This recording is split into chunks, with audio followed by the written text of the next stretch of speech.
เจ้าอันเป็นสรณะที่เปิ่งที่เคารพนับถืออันสูงสุดในชีวิตกราบคารวะแตบไต้ไวสาปารมีธรรมพระเดชพระคุณหลวงปู่พระเทพโกศลติปรึกษาเจ้าคณะภาค7เจ้าอาวาสวัดศรีโสดาพระอารามหลวงตำบลสุเทพอำเภอเมืองจังหวัดเชียงใหม่พระเดชพระคุณหลวงพ่อท่านเจ้าคุณพระเทพปริยัติเจ้าคณะจังหวัดเชียงใหม่เจ้าอาวาสวัด7 ยอดพระอารามหลวงตำบลจ้างเผือกอำเภอเมืองจังหวัดเชียงใหม่พระมหาเถรานุเถระเจ้าคณะพระสังฆาธิการภิกขุสงฆ์สามเณรจุตนจุองค์โดยความเคารพขอเจริญสุขเจริญปอนปออกไม่ออกศรัทธานาบุญติ่นจองห้องวัดจุหนุ่มเท่าใจยิงก็ขอน้อมต้อนรับทุกท่านเข้าสู่รายการมรดกธรรมกับเมืองทางสถานีวิทยุกระจายเสียงพระพุทธศาสนาแห่งชาติและสังคม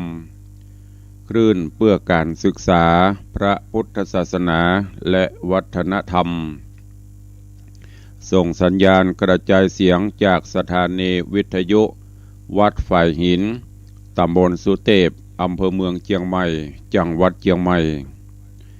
แล้วยิงสัญญาณกระจายเสียงไปยังสถานีวิทยุวัดหนองกายตำบลสันปะยางอำเภอแม่แตงจังหวัดเชียงใหม่สถานีวิทยุ CM77 วิทยุอินเทอร์เน็ตล้านนาสถานีวิทยุพระพุทธศาสนาจังหวัดเชียงราย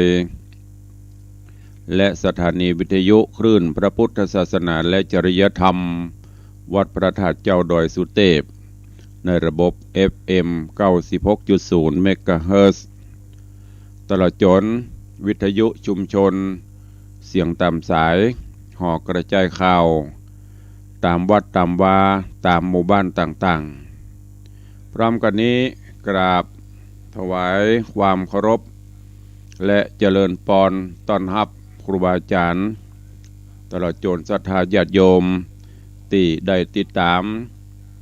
รับชมรับฟังทางเฟซบุ๊กไลฟ์สดของวัดวังสิงห์คำของสถานีมรดกธรรมวัดวังสิงห์คำของ104ธรรมะคลายเครียดของวัดฝ่ายหินและของสาธุชนญาติโยม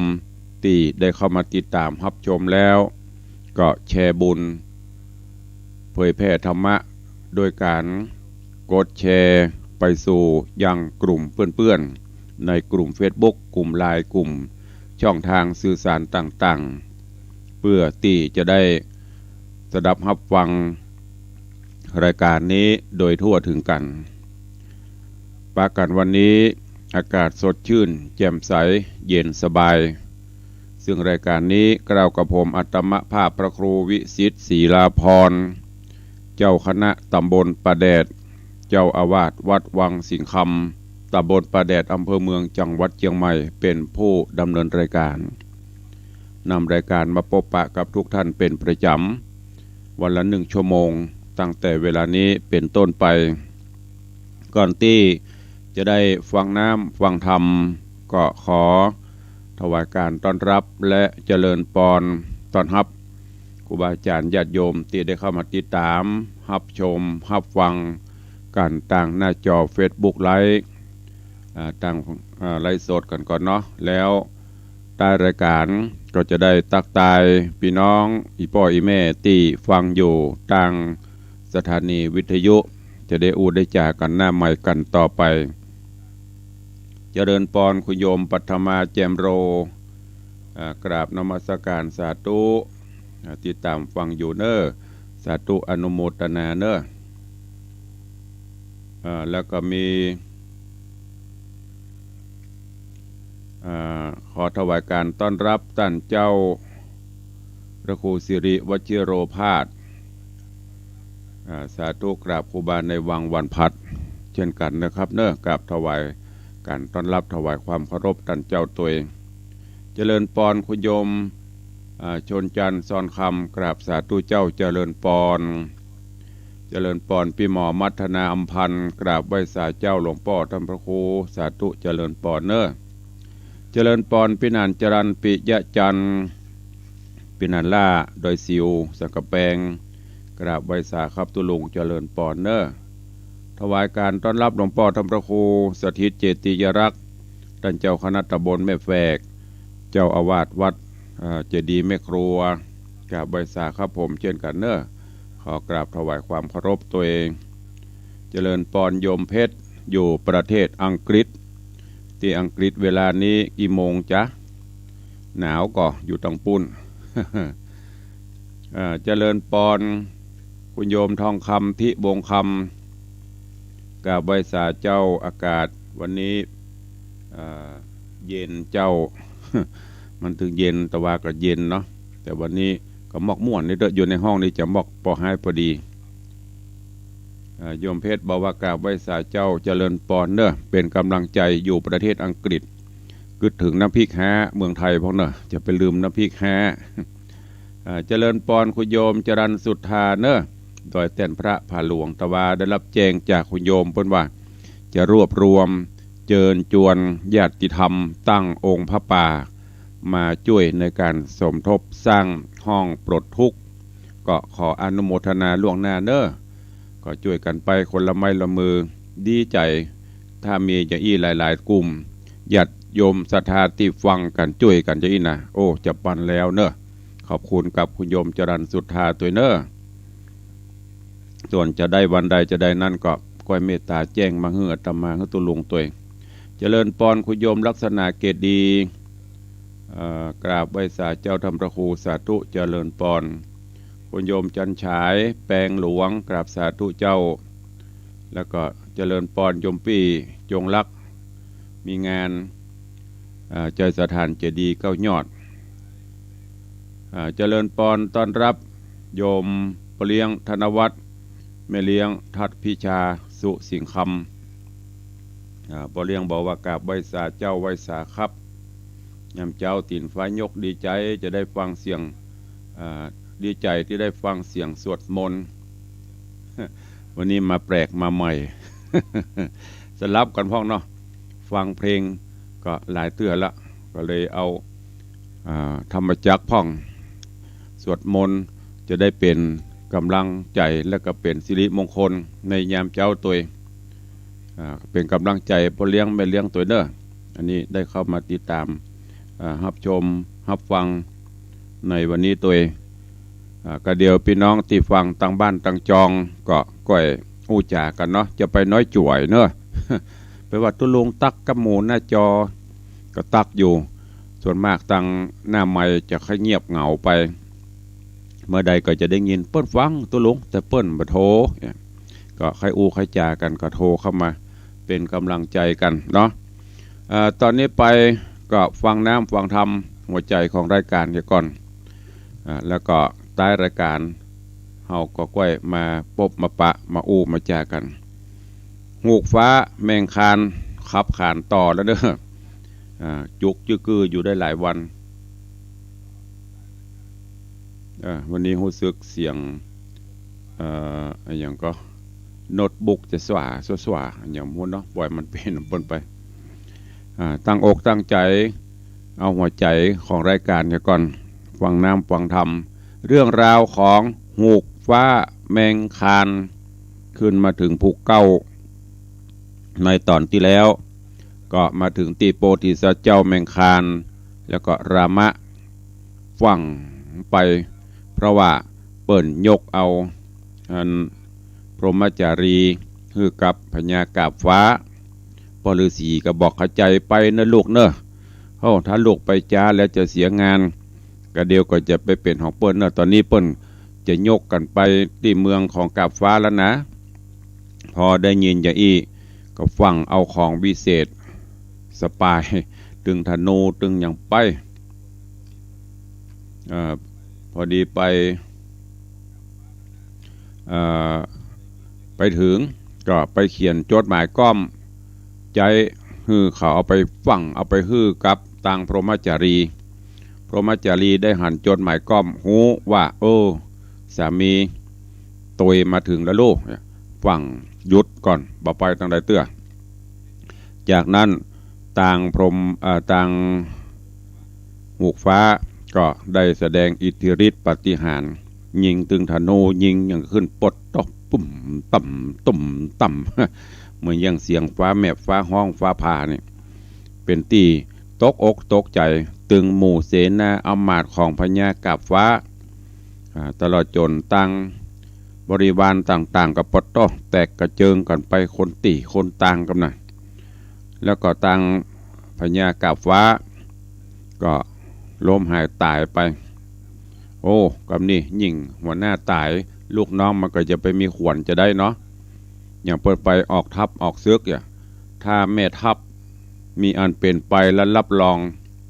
การนั้นปราบปรามง่ายละอันนี้ก็เหมือนเดียวกันเมื่อพญากาบฟ้าตายไปเปิ้นก็ช่วยกันส่งสรีระร่างสังขารช่วยกันเก็บช่วยกันเผาแล้วก็ตั้งหุกฟ้าแมงคานกับรามะก็อยู่ปฏิหันฮื้อกำลังใจกับเจ้าบ้านเจ้าเมืองเสียก่อนพอได้กาลเวลาเหมาะปอเหมาะควรแล้วก็จะปากันปิกยังเมืองมนุษย์ล่ะเมืองโลกมนุษย์ล่ะเรื่องราวของหูกฟ้าแมงคานจะเป็นจะได้ก็เชิญทุกท่านได้ติดตามรับฟังต่อไปณโอกาสบัดนี้ นะโมตัสสะภะคะวะโตอะระหะโตสัมมาสัมพุทธัสสะ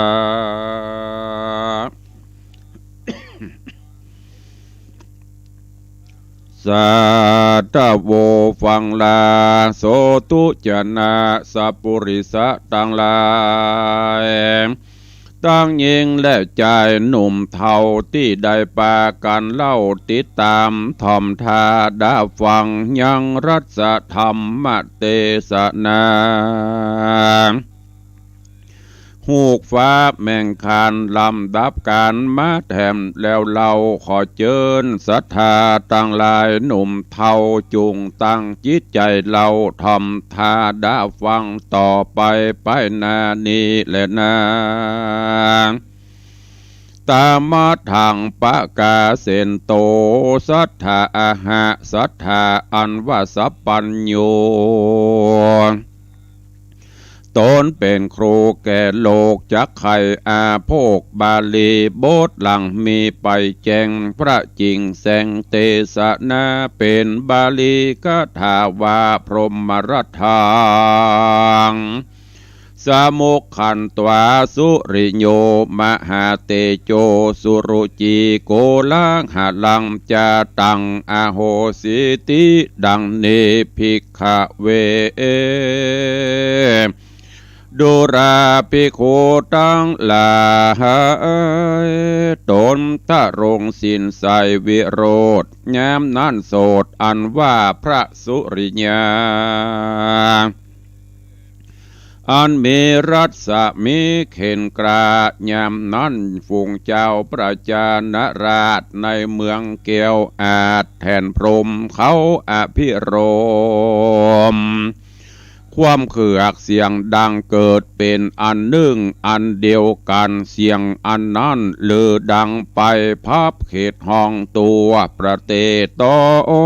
งเมืองตะไรพรหมว่าเมืองเฮานี้บ่มีข้าศึกศัตรูมาติดพันถูกันสักนายบ่หันมีเยื่องถอยสงครา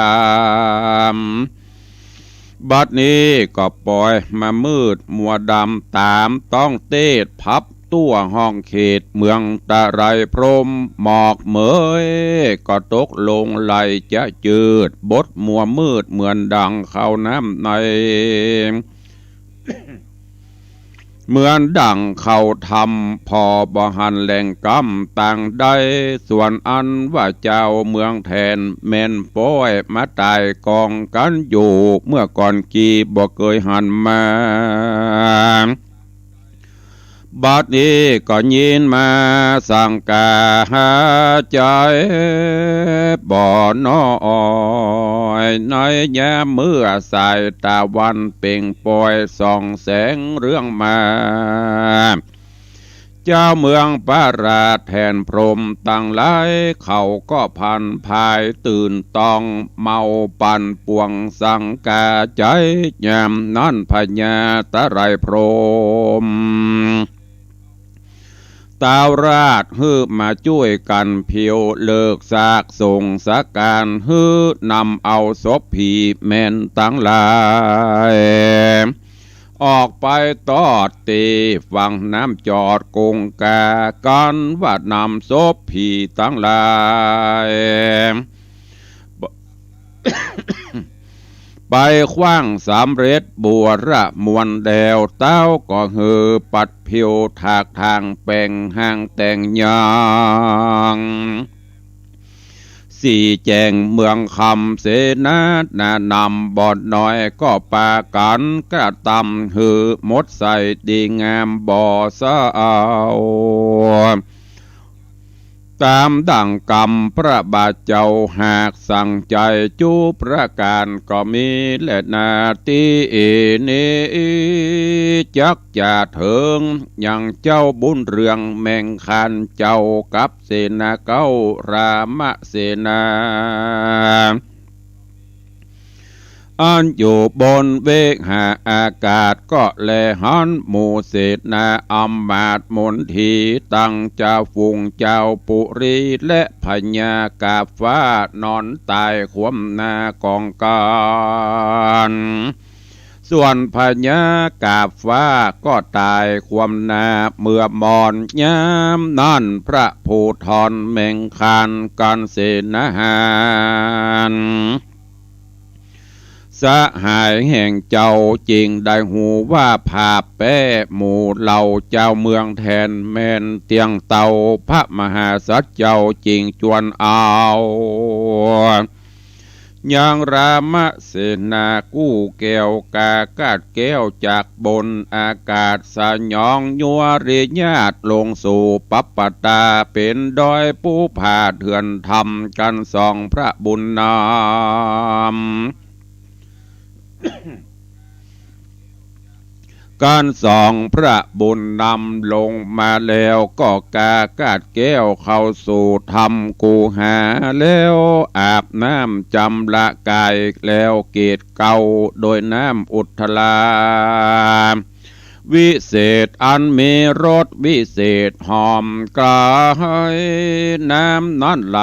จากรินเกลียวเงื่อมดอยสิงคอนเป็นดอยกันทอน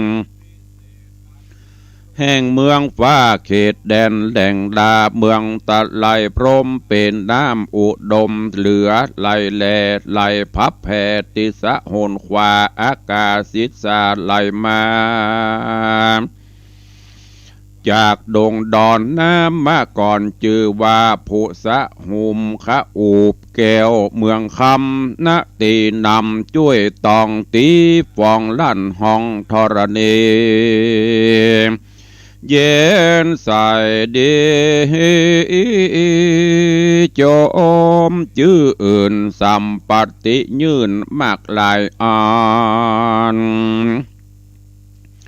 เป็นแม่น้ำอันประเสริฐหากได้เกิดไหลมาแต่เมืองพรหมโลกาโลกตังก็มีวันนั้นแล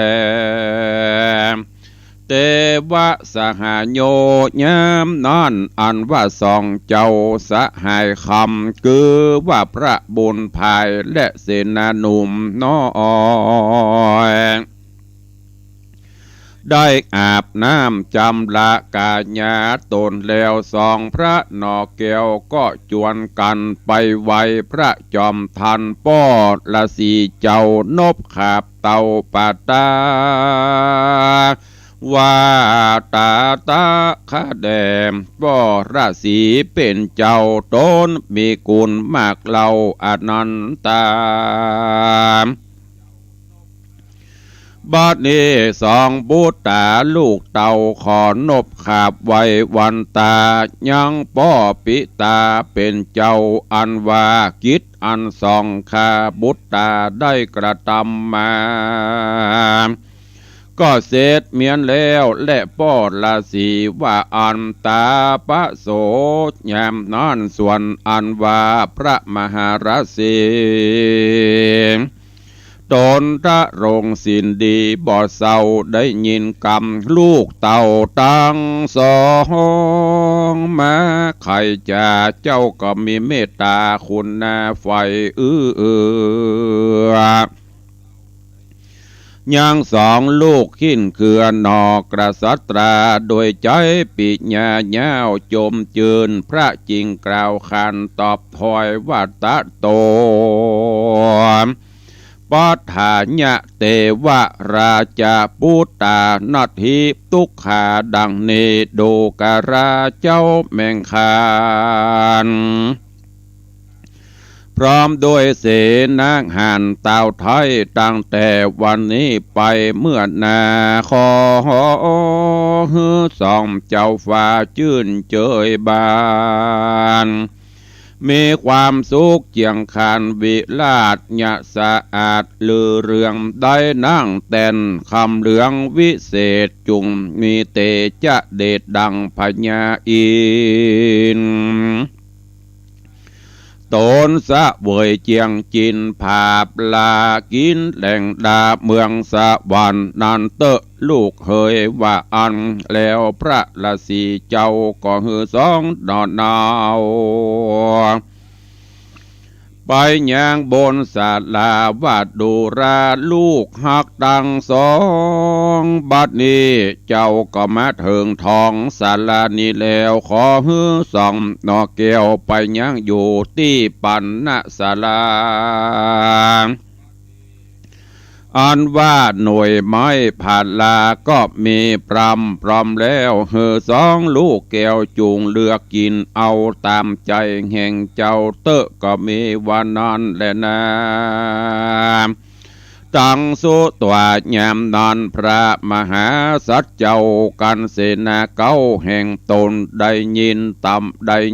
ตำบนแห่งพระราศีเจ้า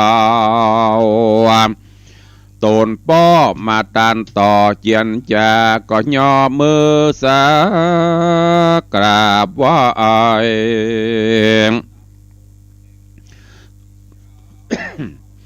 กล่าวอำลาป้อไทยละสี่ธรรมโดยถอยกรรมว่าสาธุและว่าอันแล้วสองนอเจ้าก็ขึ้นมา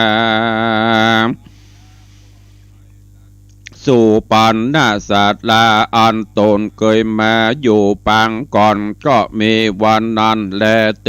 วะสหโยกันว่าสองเจ้าขึ้นมาสู่ปันนาศาลาแล้วเล่าก็อยู่กับพระราศีเจ้าก็ปากันปฏิบัติปั้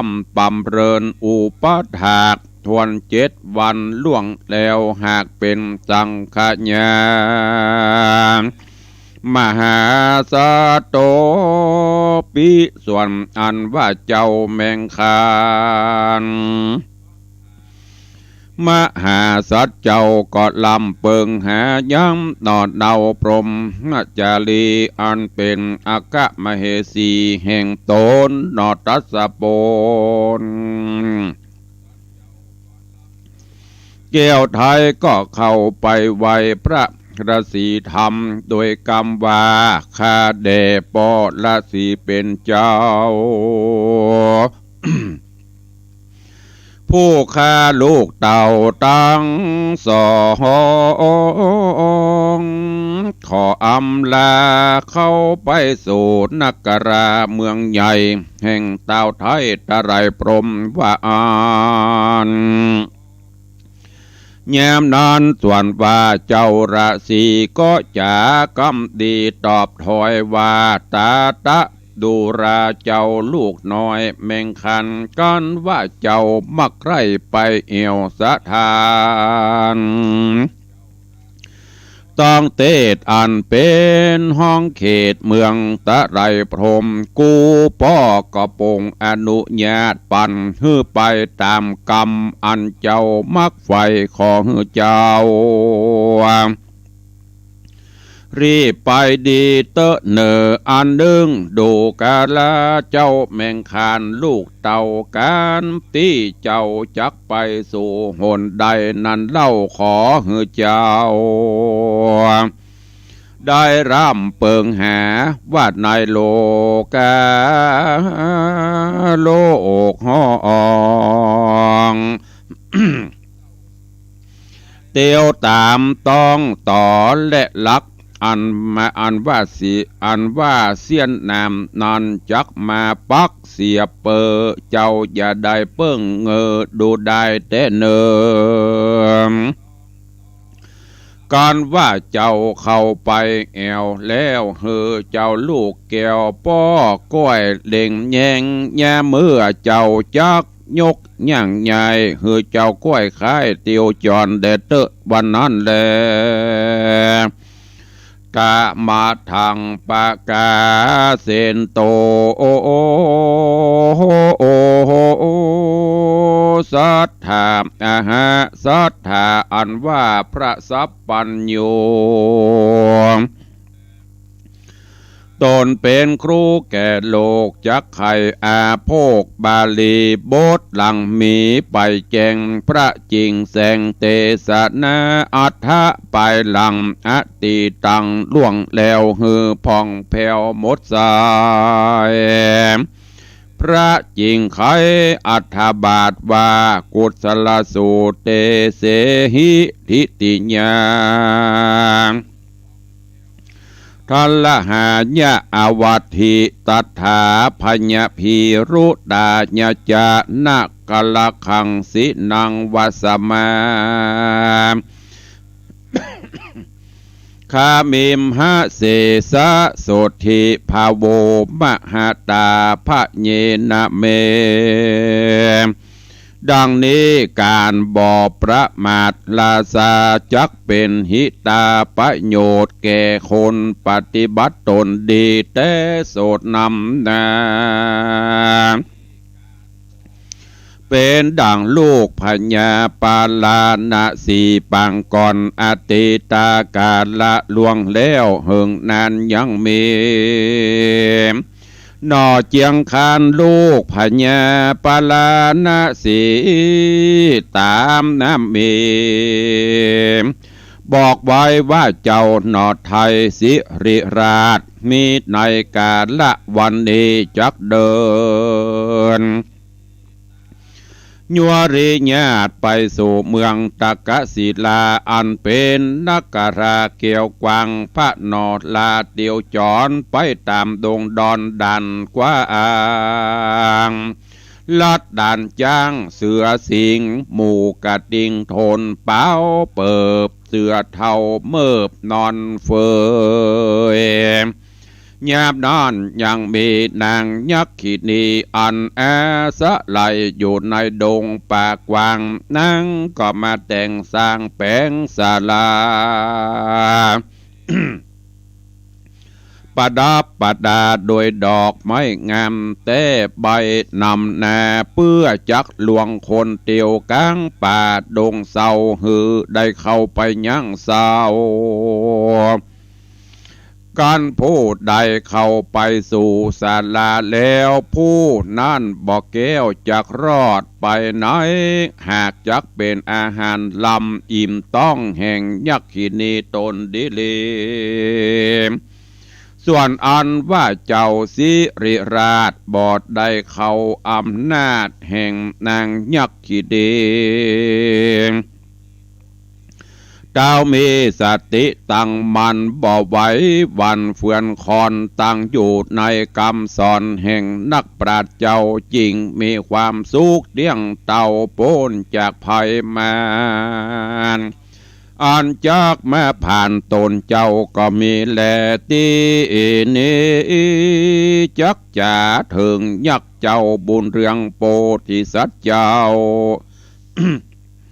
ที่นี้จักจ่าถึงยังเจ้าบุญเรืองโพธิสัตว์เจ้าคือว่ามหานอนเนาแมงคานกอดนบน้อมการกราบปาตาขออำลาป้อพระละสีเจ้าเอา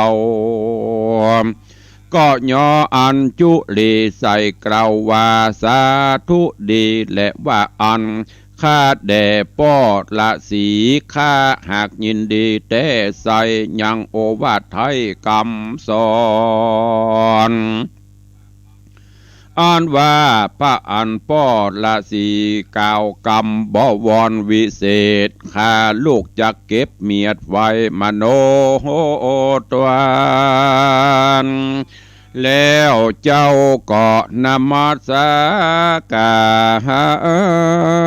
รอำลายังพระละสีเจ้าบอกกาดออกจากอาวาสปันนราศาลาแล้วก็ไปสู่ยังไปหายังลามะเสนากู้แห่งเจ้าบอกใครเล่ายังจิตยาว่าดูลาลามะเสนาเฮยน้องพี่เจ้าจุงอยู่ท่าเจ้าจุงทาอยู่นี่ในปันนศาลากูปีจักไกลกลาต้องเต้าเข้าไปสู่เมืองต้านเจ้าตะไรพรมกันเจ้าอุดมแมงคาน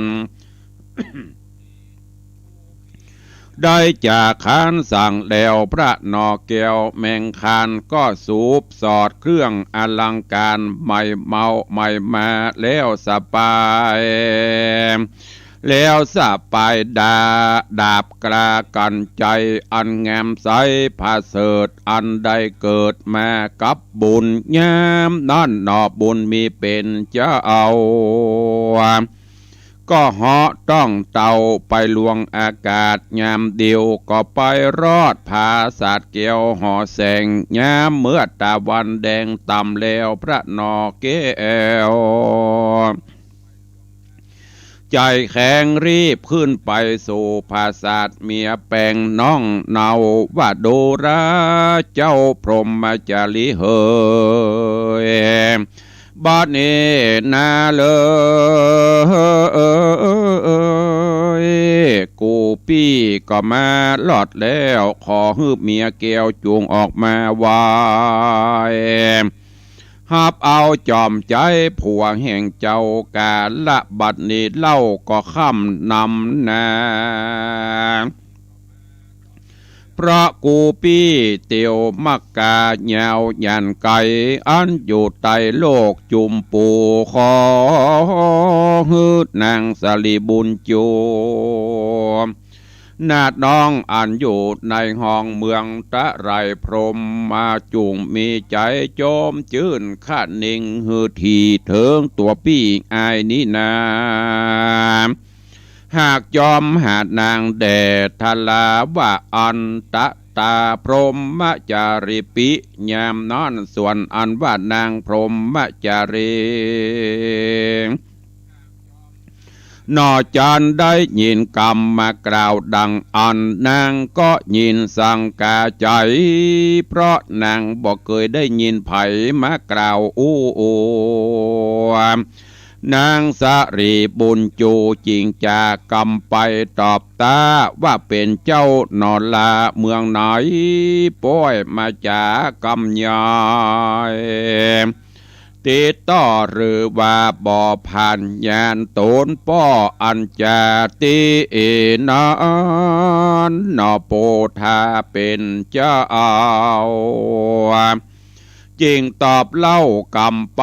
ว่าดูรานางสายใจบ่มีไผจักกลัวป้อแห่งเจ้าส่วนตัวพี่อายนี้หากเป็นลูกเต่าเคยหวานแห่งพระนักธรรมเป็นเจ้ากูพี่เราหากเป็นสามิกา แห่งตัวนางเต้าไทยขอฮอนางหนอไทยจุงคาดนิ่งดูฮือดีแผ่นคำอันกูปี้โป่งมาตอดหือนางยอดได้หันกับตาเมื่อวันนี้แต่ใส่ว่าอันก็มีวันนั้นแหละนานิธิตังขีญาสังวันนาวิเศษจาห้องเหตุธรรมเทศนายังหูกฟ้าแมงคานผูกทวนที่เก้าก็บังโกมสมเร็จสเดชหูกฟ้าแมงคานลำดับการมาถึงผูกทวนที่เก้าจบปริปุณนังไปถึงมดถึงมวลกันมีอยู่14ผูกตอนหลังมาจบผูกที่เก้า10 11 12 13 14ข้างแหม5ผูกเนอะจะจบอวสานลงวันนี้มาถึงยังเรื่องราวดำเนินมาถึงยังหูกฟ้าแล้วก็รามะกู้ใจก็ได้จัดการ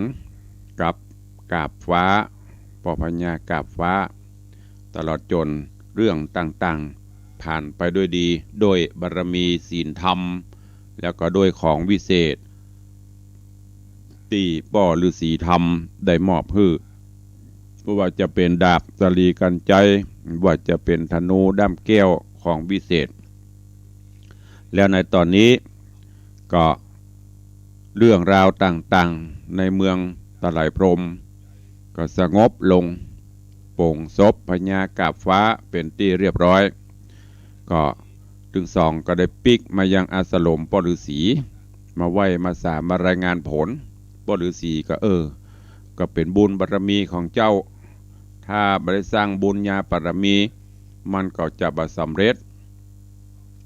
แล้วก็ถึงสองมาอยู่ปฏิบัติปอฤาษีพอควรแก่การละเวลาก็จะปิกขึ้นไปที่เมืองตะไลพรหมแห่งกรรมเพื่อที่จะไปฮับเอายังพรหมจารีซึ่งในตอนนี้ไปคนเดียวหูกฟ้าแมงคานไปคนเดียวคือรามะกู้ใจอยู่ปัณณศาลาปอฤาษีแล้วก็ตอนนี้ก็ไปถึงยังปัณณศาลาหรือว่าหอของพรหมจารีก็ไปถามไปอย่างพรหมจารีก็ยังแปลกใจว่า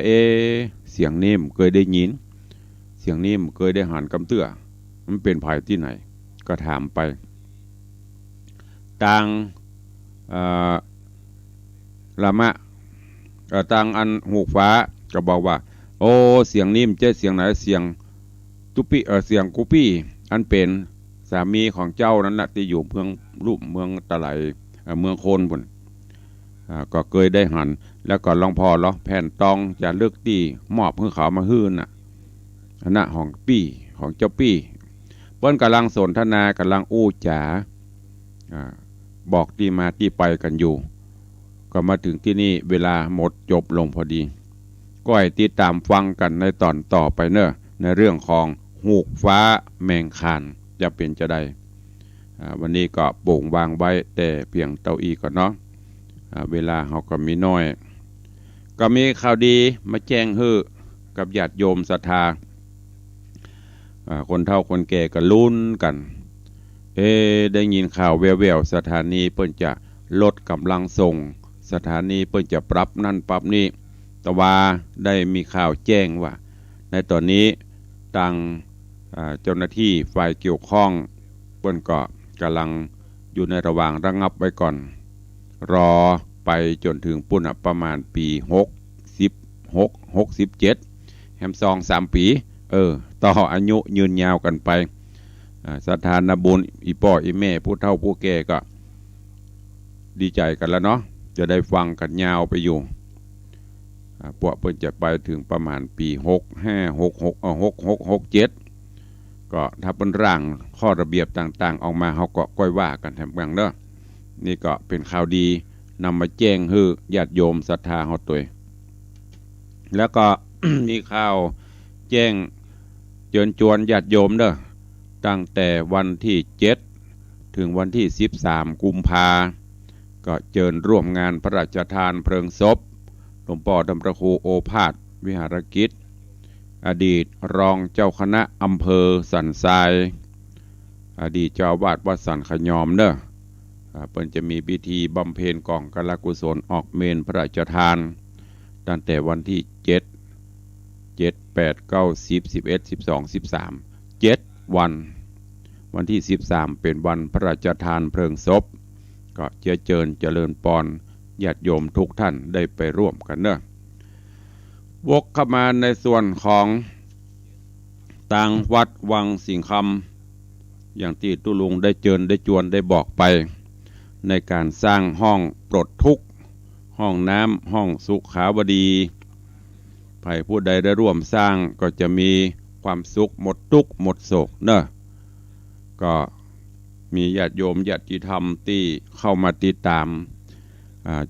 ในรายการได้ร่วมกันบริจาคกันมาเรื่อยๆโดยสายทานบุญตุลุงก็ขออนุโมทนาบุญขอบคุณเนอะในเจ้าวันนี้ก็ขอเจริญพรอนุโมทนาประชาสัมพันธ์เพิ่มเติมรายชื่อรายนามของปออกไม่ออกศรัทธาที่ได้เข้ามาร่วมช่วยเหลือในการก่อสร้างตามจิตเจตนาศรัทธาก็มีโยมแม่บุญปันมีงาน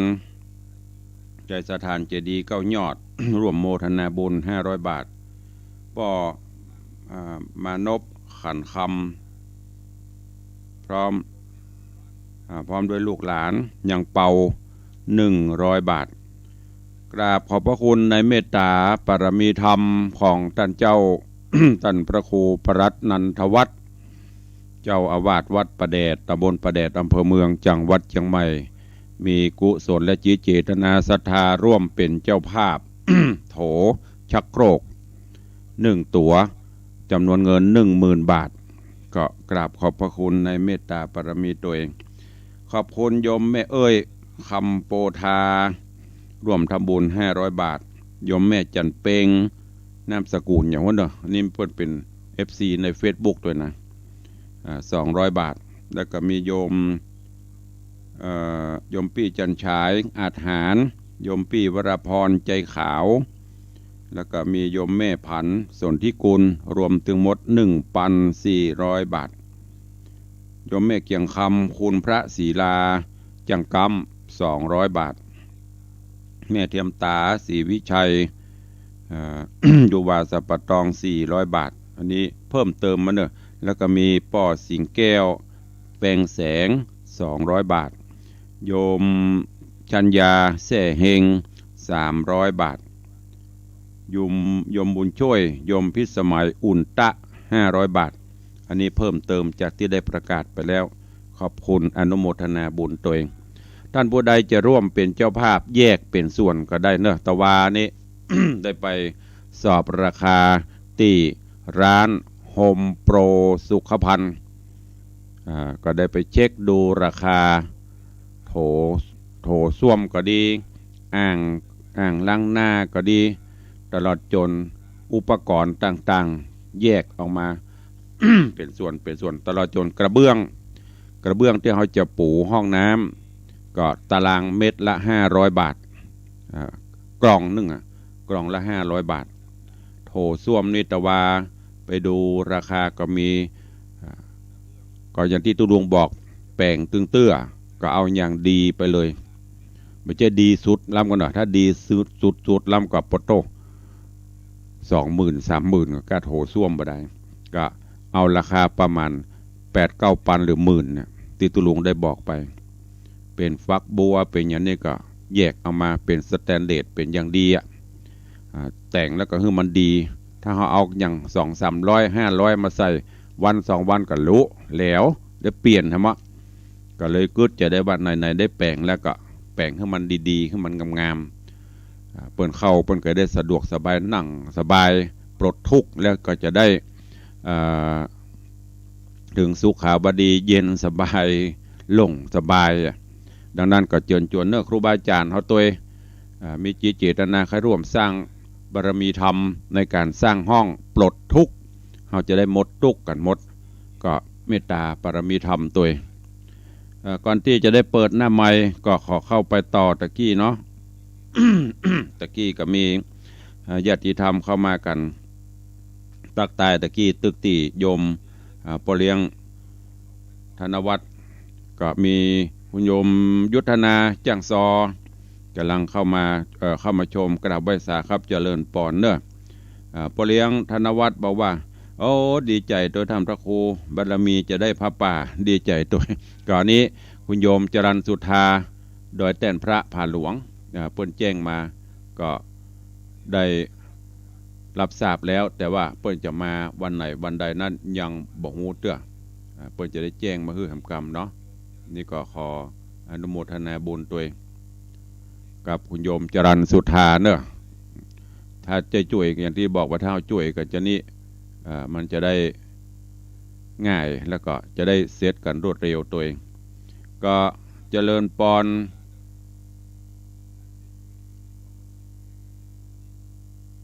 เจริญปอนต้อนรับครับ ยายเพลินเปื้อนเกษตรยายเพลินเปื้อนเกษตรกำลังเข้ามาตะกี้กราบไหว้สาเจ้าเจริญปอนคุณโยมแม่ครูเหรียญทองจันทีเนอะโยมแม่ครูเหรียญทองจันทีแม่ครูน่าจะเอามาทำซักสายเนอะในนามกลุ่มบนห้องอย่างก็3 ใบเถา4 ใบเถาที่หอมมันแล้วก็ได้นะเอาพริกไปตั้งเป็นต้นมาก็ได้ รวมกันช่วยกันมันจะได้นักขึ้นมาจะได้ปันแล้วณเวลานี้ตั้งแต่เริ่มแรกมาจนถึงเวลานี้เป็นห้องยังได้3 ห้องเต้าเก่า ยังบ่เคลื่อนไหวบัดใดเตื้อได้ก็เป็นย่อยๆย่ำๆก็ยังแหมห้องก็ยังบ่ได้เตื้อที่ศรัทธาห้อมกันมานี่นะรวมยังบ่ได้แถมห้องเตื้อก็แล้วแต่ปรมีธรรมก้อยสร้างก้อยแปลงไปเนาะเจริญปอนคุณโยมตู่เนาะโยมตู่โยมสุรัตน์เสาคำอันนี้ก็ฝากตัวเนาะโยมเนาะฝากโยมตู่ตัวเองลูกเลี้ยงเอียงคำจวนกันคนละไม้คนละมือเป็นต้นมาช่วยกันเนาะอย่างน้อยได้สักห้องก็ดีห้องละ50,000ถ้าเขาช่วยกันนี่โอ้เป็นต้นพระป่าการเกาะกลุ่มรุมลากันนะก็เดียวก็แล้วล่ะ ฝากประตังโยมสุรัตน์ตัวเนาะโยมตู่ถ้าจะได้เมตตาปรมีประปู่ตัวเองได้มาช่วยกันเนาะกราบถวายการต้อนรับท่านอาจารย์พระครูประหลัดวิมลวัฒน์เจ้าอาวาสวัดพวกจ้างนี่ก็ตุปีพระนักพัฒนาพ่อของเปิ่นน้ำม่วนนะถ้าวันเขาจะไปไปเจ้าสักวันกำลังได้อย่างเปิ่นสักวันเนาะวัดเปิ่นม่วนดีเจริญปอนโยมแม่จันดีวิสุทธินันเนอะโยมแม่จันดีวิสุทธินันเข้ามาขอเจริญปอนตัวเองนี่เป็นตังหน้าเฟซบุ๊กต่อไปเป็นรายการจากตังสถานีใน Facebook เนอะครูบาอาจารย์ก็ดีญาติโยมศรัทธาจะร่วมโมทนาบุญสร้างห้องปลดทุกข์ก็คอมเมนต์แจ้งเข้ามาได้ตอนนี้ไปจะได้อู้ได้จ่าตั้งหน้าไมค์ใครจะอู้จะเอ่ยจะจ่าเข้ามาเนอะ0817836540เหลือเวลาแถม5 นาทีสำหรับพี่น้องต่างบ้านต่างจอง0817836540ใครจะอู้จะเอ่ยตัวเข้ามาเด้อมีไหมเอ่ยในเช้าวันนี้ไปกันแน่เฟซหมดละกะ กันแน่เฟซหมดทางวิทยุดักปิ้งนะเจริญปอนปเลี้ยงธนวัฒน์ไว้ตาข้าวไว้ตายามเช้าเด้อไว้ตาครูบาตั้งเจ้าสมชื่อองค์นักศิลนักบุญเด้อที่ได้ร่วมทำบุญโอ้เอ็นดูท่านพระครูเอาเป็นนักพัฒนาไปอยู่ไปแย้งพัฒนาไปติ๊กกำลังใจท่านเด้อคุณเจ้าแต่มาการรักษาท่านโดยสวัสดิ์อนุโมทนาขอบคุณเด้อสาธุขอบคุณกับโยมปเลี้ยงธนวัฒน์นี่ก็เป็นกำลังใจเป็นทุกอย่างจะว่าเป็นตึงป่อเป็นตึงอ้ายก็ได้เพราะต่างคนก็ไม่มีพ่อไม่มีแม่ฝากบารมีฝากจิตฝากใจไว้ตัวกันตุเจ้าจะแปลงนั่นแปลงนี้ก็ได้รับกำลังใจปเลี้ยงไม่เลี้ยงช่วย ตลอดจนอีป้อยแม่ FC แฟนรายการคู่คนน่ะเป็นป่อเป็นแม่ช่วยสงเคราะห์อนุเคราะห์ลำพังตัวเก่าคนเดียวก็มีแต่สมองมีแต่ไอเดียนี่ก็ฝากขอบคุณกับทุกท่านตัวเองโดยเฉพาะพ่อเลี้ยงแม่เลี้ยงนี่เป็นกำลังใจได้โทรมาเป็นกำลังใจตัวเองตลอดจนได้สนับสนุนทุกอย่าง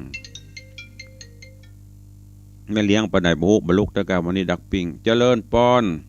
ไว้สาครับท่านพระครูจากแม่ออนครับผมแม่ออนกับพระป่ามาซักสายกันเนอะ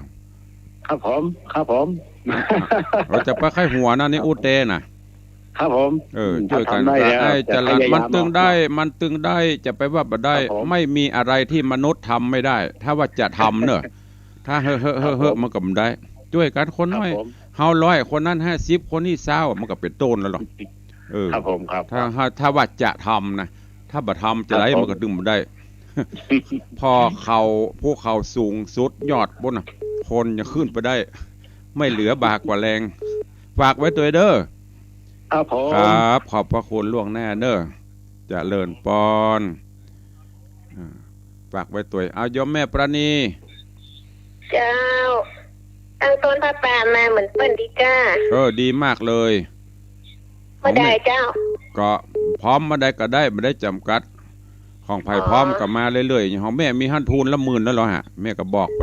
เคยได้เพิ่มมาแหมเพอได้เป็นห้องโบตั้งไปไข้หัวไปตำมูนี่สายลูกสายเต้าสายปี่สายน้องบอกไปมาตื้อได้กับเปิ้นจะแจกเฮาก็แจกเปิ้นกับแม่แลกกันน่ะกูเตี้ยเปิ้นฮื้อเฮาก็ฮื้อเปิ้นน่ะก็เพอได้เปาะมาแหมกุ้มห้องแล้วบ่ฮู้ทดลองพอไปมาแล้วไปแล้วเอาผลิตภัณฑ์กะลัดเนอะบัลลัดเตื้อสตางค์มีเตื้อกะลัดนะบัลลัดเตื้อเดี๋ยวค่อยอู้กันหลังไม้เดี๋ยวค่อยอู้กันหลังไม้บัดอู้เตื้อเรื่องนี้เอาว่าไปก่อนเวลามันน้อยสาธุอนุโมทนาเดี๋ยวข้าจะแนะนำก็อู้หลังไม้ข้าจะต่อยอดเจริญปอนสาธุเจริญปอนเด็กหญิงจันคำเข้ามาบัดตาลเปิ้นใจเวลาจะหมดแล้วก็พยายามจะเอาของดีเนาะแต่ว่านี่ไปพอมันมีของกันลัดของก็กันลัดกับมีของนี่ลืมชื่อไปละมันมีหลายยี่ห้อก็อย่างที่ลุงบอกนะแปลงตึงเตื้อก็เอาดีที่สุดนั่นน่ะก้อยๆไปเอาจันคำบ่ได้ฟังอยู่นะจ๊ะกลัวพ่อลืมแหละกลัวโลกลืมแหละจะยินดีเจ้าที่เปิ้นบาปิดสถานีเจ้าเนาะปิดก็จะปิดของอุ้ยนะก่อนเปิดน่ะขอบคุณหลายๆมารายงานตัวกลัวพ่อลืมกะสาธุแม่อุ้ยหมอนกลัวโลกลืมแถม2 นาทีสุดท้ายอู้กันม่วนไปยันเนอะอย่างตุลุงได้บอกนะอย่าไปถือไปตื้อจะไปซีเรียสเซลกันไปอย่างหน้าเฟซบางพ่องอย่างพอหน้าตุลุงเคร่งเครียดก็อู้ไปแต่พ่องเล่นพ่องเซลกันไปเพื่อความสุขกับทุกท่านต่างหน้าเฟซตอนนี้จอดอยู่ที่แม่จันดีวิสุทธินันท์สาธุโยมแม่ยำเจ้าตัวเอาต่างบ้านต่างจองว่าจะดอยกลัวโดนพระป่ากับดักปิ้งกันหมดละฮะเปิ้นได้เขโลตามเจตนาอันนี้ผมบอกโยมจรัญสุธาเปิ้นแจ้งมาว่าจะเอาตั้งเป็นต้นพระป่าจะน้อยจะใหญ่ก็ได้สุดแล้วแต่วัดบารมีตัวเก่ากะถ้าเขาจะทำนะอย่างที่บอกโยมแม่อ่อนตะกี้ถ้าเขาจะกืดเขาตั้งเห็นหน่อยคนนั้นกับห้อมคนนี้กับห้อมเปิ้นกับอย่างเพิ่งนะกับโยมเหยไม่อย่างเพิ่งช่วยกันไปตัวนั่นไปนั่นตัวนี้มานี่ก็เด็กกันแล้วแล้ววันนี้เปลี่ยนชื่อมาเฮ้ยเปลี่ยนเบอร์ละวันนี้เปลี่ยนเบอร์แหละจ้าวันรอนี่โทรให้พ่องใจเปิ่นมาแล้วจ้านมัสการเลิกฟังเป็นโทรเป็นกำลังใจเฮ้ยบ่ค่อยสบายเหมือนกันนะนอนกะ มานอนก้าลูกแม่เจ้าบอกว่าสบายจ้าพักผ่อนในห้องกะจะธรรมสการทราบท่านกรรมการรักษาสุขภาพเนี่ยดีอกดีใจก็สถานีจนน้อยผลโตไปเพิ่มไปส่ง3 ปีเจ้าได้ยินเอาเจ้าว่าเย่ดีอกดีใจขนาดเนาะยังปืนยังโตมาอยู่มันก็บ่แน่นะอะไรก็เกิดขึ้นได้สาธุสาธุอะไรก็เกิดขึ้นได้นะอย่างเนี้ยเห็นไหมพอวันนี้อยู่หน้าคอมอยู่หน้าจอคอมเนอะเหรอดีมากอยู่ขณะแปลงประตูเนอะเมื่อใดมันจะเข้าได้ฮะวันนั้นแต่ว่าก็ลองเข้าคนเดียวมันไปมันบดิ้น เวลาเลยแล้วเด้ออุไปเลยมา1 นาทีแล้วเนาะขอนำรายการจากไปก่อนเนาะปะกันใหม่วันต่อไปวันนี้ทางบ้านมีอยู่ 4-5 สายนอกนั้นดักปิ้งเพราะกลัวจะได้แปลงห้องน้ำตุลุง เล่นบ่ได้เนอะใครมียังก็โทรเข้ามาเอาแล้วเนาะ นกลาป่าไม้ไก่ลาเข้าเปียนทูบจะลาเตียนเสวียนจะลาเข้าเจ้ามือลาหวยสวยลาพระเจ้าผักแว่นลาเตาหน่องแจ๊ะปูจะลานาป่าจะลาแซะลาแขกแก้วคนฟังลาจากวันนี้บดีลืมกันวันหน้าเฮายังปะกันเน้อเจ้าปะกันเน้อเจ้าขอความสุขสวัสดีบังเกิดมีกับจุตนจุองค์จุผู้จุโคนเนอจัตตารโอธรรมาวัฏันติอายุวันโน